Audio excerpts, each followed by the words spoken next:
টগর গাছ প্রত্যেকের ছাদ বাগানে সারা বছর থাকে। আর সেই গাছগুলি কি পরিচর্যা এর আগে আমি একটা ভিডিওতে আপনাদের দেখিয়েছিলাম। আজকের ডেটে সে গাছগুলি বেশ সুন্দর, কিন্তু সমস্যা কম বেশি প্রত্যেকের গাছ হবে। কেবল কড়ি চলে এসছে, এখনও ফুল ফোটা শুরু হয়নি। আর কড়ি আসার পরেও দেখবেন সাইড থেকে আবার নতুন নতুন ব্রাঞ্চ ছেড়েছে গাছের। এই যে বিষয়টা, এটাই কিন্তু বেশ মজাদার। এই যে কড়ি এসছে এবং সাইড থেকে দুটো করে ব্রাঞ্চ বেরিয়েছে, এই কড়িগুলি শেষ হবে, আবার এই ব্রাঞ্চগুলিতে আবার কড়ি আসবে। এই যে ব্যাপারটা, এটা কিন্তু বেশ মজাদার টগর গাছের। এখনো পর্যন্ত গাছে তেমন কোনো ফুলের দেখা পাওয়া যায়নি, তবে প্রচুর পরিমাণে কড়ির দেখা পাওয়া গেছে। এদিকে মনে হচ্ছে একটা ফুল হয়তো আগে ফুটেছিল, যাই হোক এখন আপাতত শুকিয়ে যাচ্ছে। এই ফুলগুলি ফুটবে। এই সময় এসে যে সমস্যাগুলি আপনারা গাছের দেখতে পাবেন, প্রথম সমস্যা, এই যে কড়িটা দেখেন, কড়িটার গোড়ার দিকে দেখেন ফাটা। এটার সমস্যা শুধুমাত্র একটাই, আর সেটা হচ্ছে এক ধরনের পোকা, যারা এই গাছগুলিতে রাতের বেলা অ্যাট্রাক্টেড করে এবং তারা এই সমস্ত গাছের ঠিক এই ফাটা জায়গাতে বসে এবং তাদের থেকে খাদ্যরসগুলি খেয়ে চলে যায়। তাই এই সমস্ত কিছু আটকাতে হলে আপনাকে গাছে কিন্তু স্প্রে করতে হবে। এই স্প্রেটা আপনি কি করবেন, যে কোনো নর্মাল আপনার পেস্টিসাইড, সুপার কিলার হতে পারে বা যে কোনো কিছু আপনার এখানে স্প্রে করে দেবেন। এই সমস্যা আপনাদের মিটে যাবে, পোকা কিন্তু আসা বন্ধ হয়ে যাবে।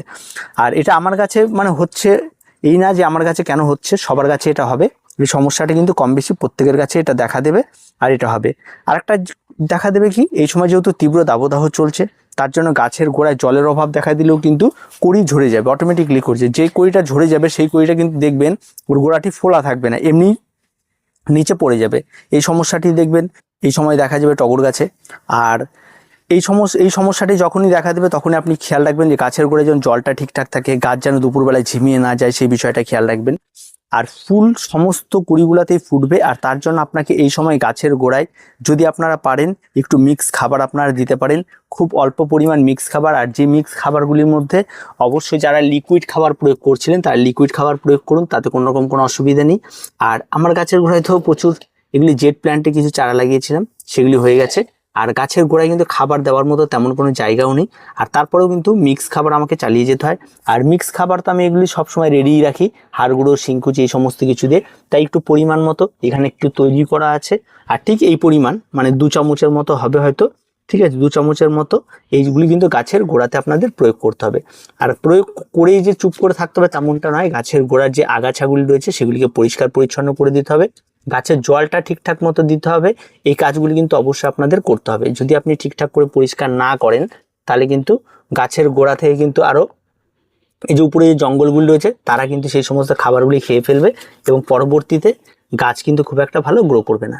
আর এই জেট প্ল্যান্টগুলি তো আমি পরে তুলেই নেব, এগুলি আপাতত আমি এখানে রেখে দিচ্ছি। আমি যখনই এই সমস্ত গাছগুলি ছাঁটাই করি, চারা বসিয়ে দিই কোনো একটা টব যেটা কাছে পাই, এর মধ্যে বসিয়ে দিয়েছিলাম। এগুলিকে আমি খুব তাড়াতাড়ি তুলে নিয়ে এদেরকে আমি বসিয়ে দেবো। আর এগুলিকে নিয়ে এর মধ্যে মানে ছুরি চালানো কোনো জায়গা নেই, পরিষ্কার কথা, যেটা রুটে ভরা।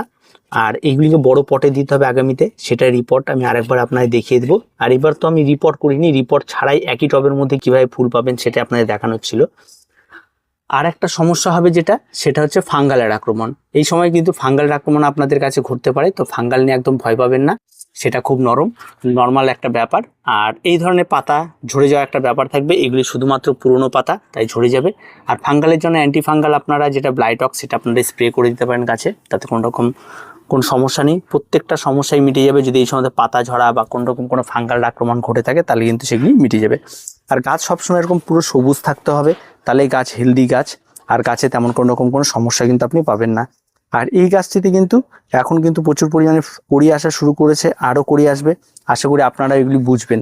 আর আমি ডালটি গাছগুলিকে টাইম মতো কেটে দিয়েছি দেখে গাছের শেপ কিন্তু খুব সুন্দর রয়েছে, টপ থেকে শেপ। আর এই শেপগুলিকে ধরে রাখার জন্য গাছকে একটা নিয়মিত সময় অন্তর গাছকে ছাঁটাই করতে হয়, সঠিক সময়ে গাছকে ছাঁটাই করলেই এইরকম হয়। আর তেমন কোনো পরিচর্যা এখন লাগবে না, জলটা নিয়মিত ব্যবহার করবেন, তাহলেই গাছ অনেক ভালো থাকবে। আর ফুল সবে ফোটা শুরু করবে, আর গাছ ঝেঁকে ফুল হবে, একসঙ্গে অনেক ফুল হবে। সেগুলি ফুল আমি পরবর্তী একটা শর্টসের মাধ্যমে আপাতত আপনাদের দেখিয়ে দেবো।